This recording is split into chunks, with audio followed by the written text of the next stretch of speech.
Saludos a todos los presentes. Para mí es un honor volver al recinto de ciencias médicas donde me formé. Recuerdo cuando corría por este salón junto con mis compañeros de clase y me trae un déjà vu muy particular. Vaya mis saludos de las autoridades presentes, los colegas conferenciantes, profesores, médicos, fellows, residentes, estudiantes, invitados. Quiero en especial saludar aquí y reconocer el esfuerzo de la doctora Serrano, que tuvo la magnífica idea de organizar estas actividades, y le agradezco mucho su iniciativa y invitación, y la acepté de inmediato con mucho entusiasmo mientras que estuve de vacaciones por Inglaterra y estaba, por cierto, visitando el London Hygiene's School of Tropical Medicine precisamente en ese momento que me mandó el email. Y felicito a mis colegas ponentes por sus extraordinarias presentaciones sobre el tema que nos ocupa hoy, que es la malaria. Como han escuchado, podemos abordar el tema de diversas perspectivas y todas interesantes y pertinentes. Desde mi experiencia como infectólogo, igual que los otros infectólogos que se encuentran aquí presentes, les voy a comentar sobre pacientes, particularmente de las poblaciones especiales. Por eso he titulado mi conferencia Retos clínicos en el tratamiento de malaria, pero más bien son retos clínicos en malaria. Comencemos pues.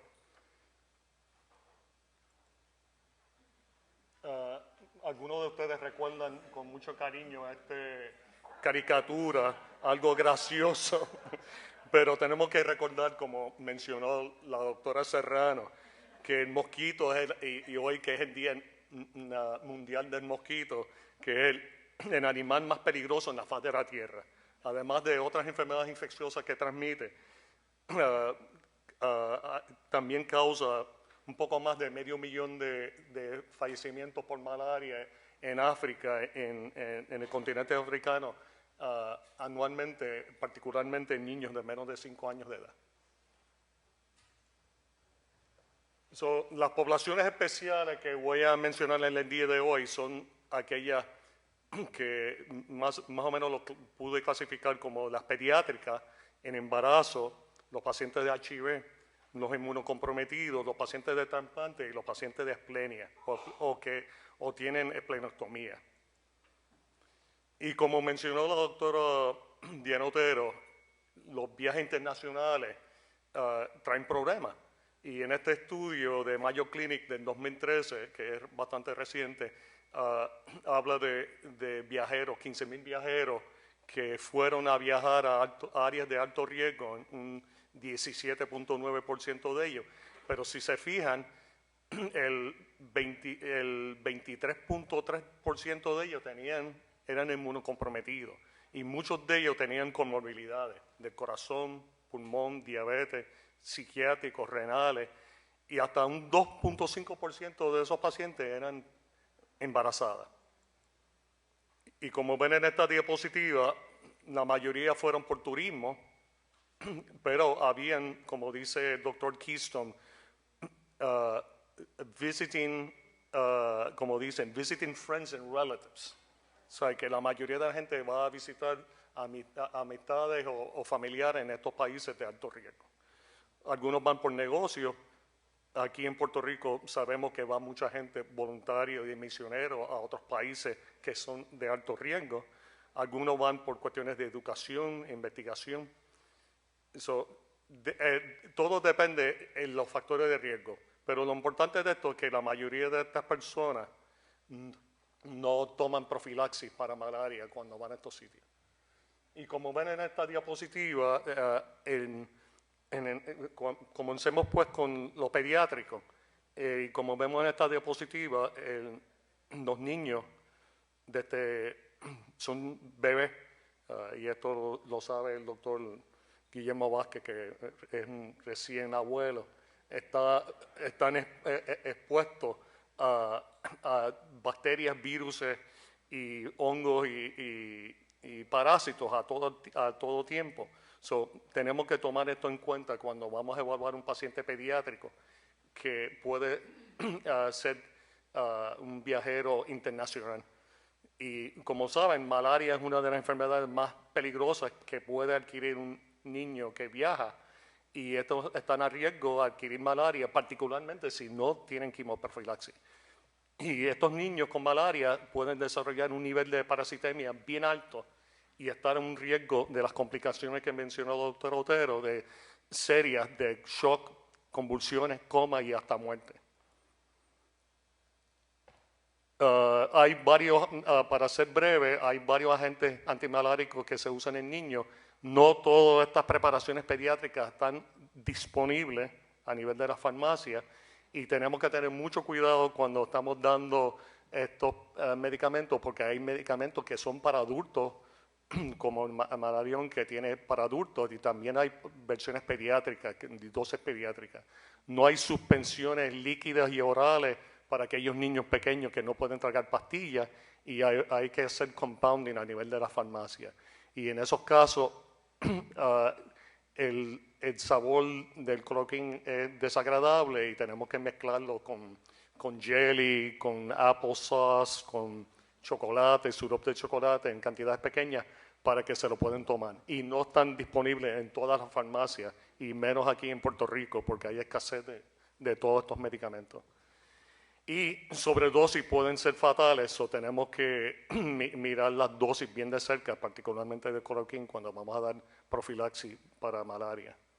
Y aquí es una diapositiva que habla de las dosis, cómo se deben dar, que debe ser 1 a 2 semanas y tomarlo cada semana mientras que está a riesgo en el país, 4 semanas después de dejar la región con malaria. Y aquí está la versión pediátrica también y las dosis que se dan para casos pediátricos y de adultos en casos de profilaxis. Pasamos al embarazo. El embarazo también es peligroso, particularmente el Plasmodium falciparum en la primigravia, que no tiene inmunidad contra el parásito, más que en las mujeres no embarazadas, y tiene un alto riesgo de enfermedad y muerte para la madre y el niño. El embarazo, malaria en el embarazo, tiene un alto grado de parasitemia, anemia severa, hipoglicemia profunda, y está complicado, como mencionó la doctora Otero, con malaria cerebral y el síndrome de distrés respiratorio. Además de eso, la secuestración plaquetaria, la placentaria del parásito resulta en pérdida fetal, abrupto, parto prematuro y miscarriage en un 15 a 70% de los casos.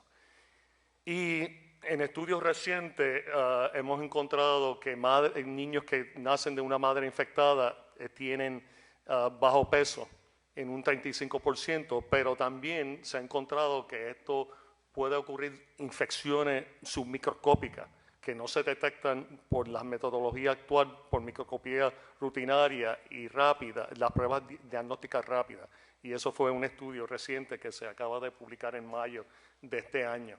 Se necesita pruebas más sofisticadas para diagnosticar estas infecciones submicroscópicas en pacientes embarazadas. Y también, aunque es raro, como mencionó la doctora Serrano, la malaria congénita, existe la posibilidad de que los parásitos pueden pasar de madre a niño a través de la placenta o en la sangre cuando den a luz. Y aquí, como vemos, una invasión intraplacentaria de los parásitos de la malaria en una madre infectada en la placenta. Esto es uno de los retos que hay en África, que hay que mencionar, que me siento muy orgulloso de la Organización Mundial de la Salud, que ha organizado este tipo de programa para dar tratamiento intermitente preventivo para madres que están embarazadas desde el segundo trimestre, reciben tratamiento profiláctico hasta que den a luz. Por lo menos cada mes que van a las visitas prenatales, le dan profilaxis con un medicamento que no está disponible en Estados Unidos, que es el Fansidar, y recomiendan un total de 3 tabletas en cada visita, de 500 y de 25 de esta combinación junto con ácido fólico. Y le hacen un tratamiento DOT observado por un proveedor de salud que están en estas clínicas. Y esto logra significativamente bajar los casos de malaria en mujeres embarazadas, particularmente en África. Hay un racional específicamente para esto, empezar después que ya ha pasado más o menos 25 semanas, porque particularmente de la semana 25 en adelante es que aumenta la velocidad fetal de crecimiento, y particularmente en este periodo de tiempo que vemos aquí, del 25 hasta que nace, es el periodo de más velocidad fetal que tienen niños, y este es el periodo crítico para realmente dar profilaxis para malaria. Y esto beneficia porque previene las consecuencias adversas de la malaria y en el outcome maternal y fetal, particularmente infección placentaria, malaria clínica, anemia maternal, anemia fetal y bajo peso, y disminuye la mortalidad neonatal. Y es costo eficiente en esas áreas para prevenir esto, y particularmente que sea un área de moderada o alta transmisión de malaria. Y a pesar de que hay la posibilidad de resistencia, todavía tiene un beneficio y baja la mortalidad, tiene una efectividad de protección de un 18% y una reducción en el bajo peso de los niños en un 21% en programas rutinarios que se hacen. Esto aplica solamente a África, no al Nuevo Mundo. En resumen, debemos advertir a nuestros pacientes embarazadas que eviten o pueden dejar el viaje a áreas endémicas de malaria para otros momentos, tú sabes, particularmente cuando no están embarazadas. Y si tienen que ir, necesariamente tienen que usar precauciones para evitar que les piquen los mosquitos, usando los nets, los mosquiteros tratados previamente con insecticida, y usar medios efectivos de profilaxis en estos casos, dependiendo del área, si es un área de sensitivo a cloroquina o un área de resistencia a cloroquina, respectivamente, usar las drogas profilácticas que necesita. Cuando miramos interacción con HIV y malaria, eso es muy común en el continente africano, y sabemos que hay inmunosupresión asociada con HIV que contribuye al empeoramiento de la malaria y tiene sus consecuencias en adultos, mujeres embarazadas y niños en África. Y sabemos que la malaria contribuye a un estímulo a la replicación del HIV y hasta tener sus consecuencias. Puede haber progresión de la enfermedad, transmisión en adultos o transmisión de materno o congénito a los niños, infantil. Pues, y también la coinfección de malaria y HIV en mujeres embarazadas contribuye también a la anemia, bajo peso y riesgo pobre para que sobrevivan los infantes. Y la anemia de malaria en niños muy frecuentemente recibe transfusiones de sangre, y también puede transmitir el HIV a través de las transfusiones de sangre que reciben estos niños que no necesitan frecuentemente. En viajeros inmunocomprometidos, pues tenemos ahí un grupo de pacientes que tienen diferentes condiciones. Con HIV depende del contagio de células. Si el paciente tiene menos de 200 CD4, ese es el tipo de paciente que está más a riesgo de obtener malaria si viaja a un país de alto riesgo.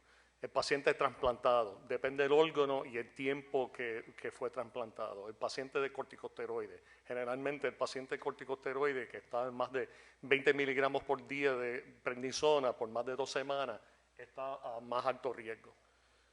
Tratamientos citotóxicos, metrexate, por ejemplo, hay un riesgo. Agentes alcalantes, antimetabolismo, inmunomoduladores o bloqueadores de tumor necrosis factors también están a alto riesgo. Y tenemos, por último, el paciente que se le ha hecho esplenectomía. En el paciente inmunocomprometido, tenemos que recordar que las drogas que se usan para profilaxis para malaria afectan y pueden actuar con otras drogas que tiene el paciente de mantenimiento. para su condición de inmunotrasplantado o inmunosuprimido, y pueden llevar a posibles complicaciones. Si se usan en complicaciones de esos medicamentos, puede causar una prolongación del cáncer, arritmias y hasta la muerte. Y tenemos que saber qué medicamento está tomando el paciente para ver si hay interacciones posibles con esto. Y puede promover cualquier condición médica o cualquier régimen de inmunosupresión puede predisponer el paciente, el viajero inmunocomprometido, a una enfermedad más seria, particularmente de la malaria. Y infecciones por malaria y estas drogas para tratar estas infecciones también pueden causar una exacerbación de la enfermedad subyacente. Pacientes de cáncer no deben, y usualmente no lo hacen, durante su tratamiento de quimioterapia aguda o radioterapia, viajar a países de alto riesgo de malaria, y no se lo recomendamos.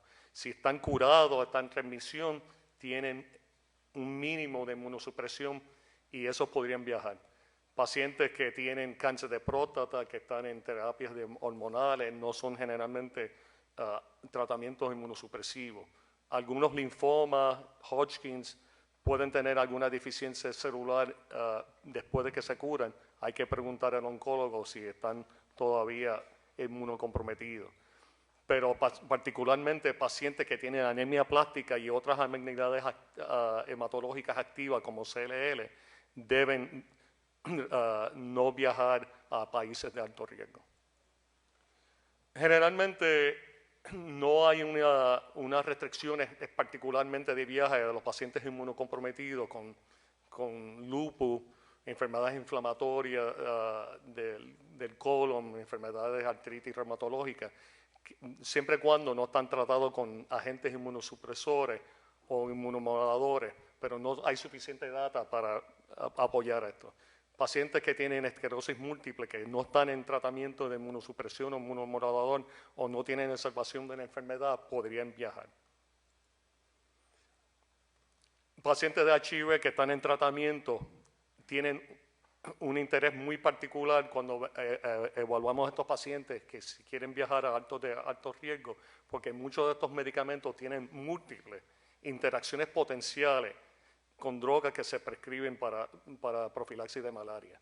Y hay múltiples interacciones con los medicamentos que toman estos pacientes, inhibidores de proteasa y otros medicamentos, y tienen que buscar consejos de un experto en HIV que puede verificar, que tiene experiencia en tratar pacientes con malaria, que están en estos medicamentos.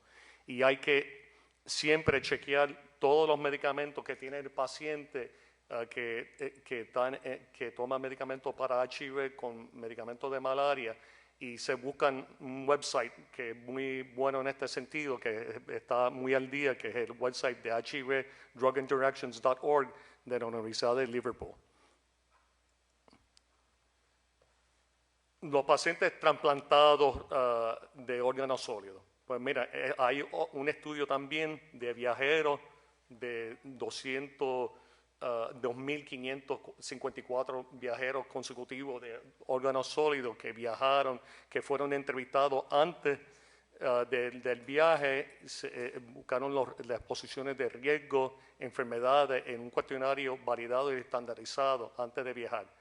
Y interesantemente habían 500 y pico de personas que tenían trasplante de hígado, 500 y pico de personas que tenían trasplante de riñón y otros trasplantados. Y estos pacientes, en la mayoría de ellos, viajaron fuera de Estados Unidos, particularmente en como un 18% de los casos, a países que eran de alto riesgo. Y no en el 96%, como mencionó también la doctora Otero en un análisis que ella hizo, el 96% de estos que no obtuvieron recomendaciones específicas de previaje de cuidado de salud antes de sus viajes. Es bien común el viajar internacionalmente después de un trasplante de órganos sólidos, y muchos de estos viajeros van a destinos que son de alto riesgo y tienen una incidencia significativa de enfermedad. En estos casos, más de 14 de ellos se enfermaron con malaria cuando regresaron. Y hay que tener consejería previaje e intervenir con estos pacientes antes de que vayan a viajar, porque generalmente no lo están haciendo.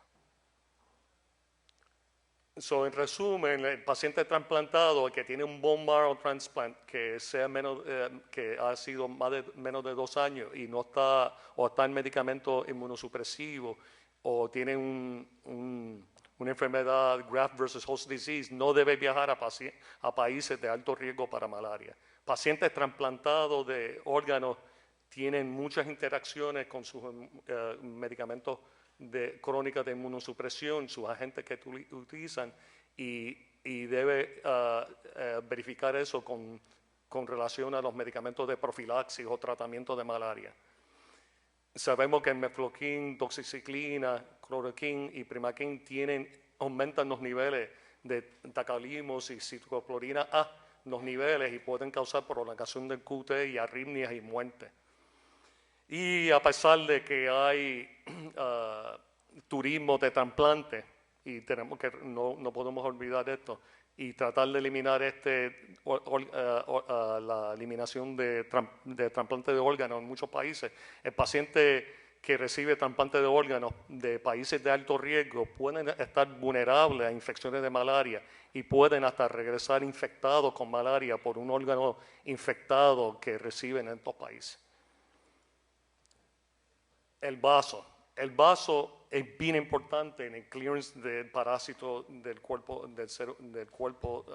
humano y remueve los parásitos intracíticos sin la destrucción de la célula roja, con un fenómeno que se llama pitting. Pero eso no pasa, ese fenómeno pitting, en los pacientes que tienen asplenia infectados por el parásito de malaria. Y hay un retraso de la remoción del parásito del cuerpo del paciente, y hay niveles de parasitemia mucho más altos en estos pacientes, pero no necesariamente refleja una resistencia a la droga que se está utilizando. Por lo tanto, los pacientes que tienen asplenia o hiposplenia deben evitar malaria con las técnicas que hemos mencionado previamente y usar también quimoprofilaxis apropiada oral para la malaria. En conclusión, estas poblaciones especiales, todas estas poblaciones especiales que vemos que van a viajar, que tienen riesgo para malaria, deben ser evaluados para quimoprofilaxis por malaria por un experto de acuerdo con su condición médica y su estatus inmunológico. Y particularmente las poblaciones especiales que regresen de viaje, cuando son hospitalizados, deben ser consultados a infectólogos experimentados que sepan de malaria o sospechan de malaria, particularmente si han viajado a un sitio de alto riesgo. Y en mi opinión, que no lo tenemos aquí en Puerto Rico, todos los agentes antimaláricos deberían estar disponibles en todos los hospitales para tratamiento más apropiado y más rápido que se puede, en vez de esperar horas o días para que se consiguen en farmacias de distribución que hay en Puerto Rico. Y para finalizar, estos comentarios finales, para concluir, comparto el optimismo de Alan McGill, que escribió en un blog recientemente. Alan McGill es el director del proyecto de malaria de la Fundación Bill y Melinda Gates, para acabar de una vez con el lastre global de la malaria para el 2030. Y él es optimista en ese sentido, y definitivamente mi opinión es que en nuestro simposio en el día de hoy sobre la malaria ha contribuido en esa dirección. Gracias. ¿Alguna pregunta?